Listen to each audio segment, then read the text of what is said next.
Hi കൂട്ടുകാരെ, മമ്മാൻ കുട്ടീസ് വ്ലോഗിലേക്ക് ഏവർക്കും സ്വാഗതം. ഞങ്ങളുടെ വീഡിയോ ആദ്യമായിട്ട് കാണുന്നെങ്കിൽ ലൈക്ക്, ഷെയർ, കമൻറ്റ്, സബ്സ്ക്രൈബ് ചെയ്യാൻ മറക്കല്ലേ. അപ്പോൾ ഇന്നത്തെ വീഡിയോ എന്നത് കുഞ്ഞുമക്കൾ വരാറാകുമ്പോഴത്തേനും കുറച്ച് സവോള വടയും ചായ ഇട്ട് വെക്കാൻ തീരുമാനിച്ചു. അതിനായിട്ടുള്ള സവോള ഞാൻ നന്നായി അരിഞ്ഞിട്ട് ഉപ്പ് തിരുമ്മി 10 മിനിറ്റ് റെസ്റ്റ് ചെയ്യാൻ വെച്ചേ.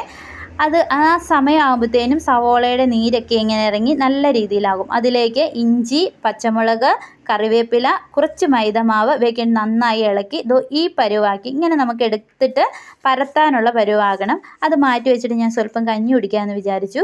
രാവിലെ തൊട്ട് എനിക്ക് ഭയങ്കര ക്ഷീണമായിരുന്നു ഇന്നേ. അപ്പോൾ ഹോസ്പിറ്റലിൽ പോയപ്പം BP തീർത്തും ലോയാന്നാണ് പറഞ്ഞത്.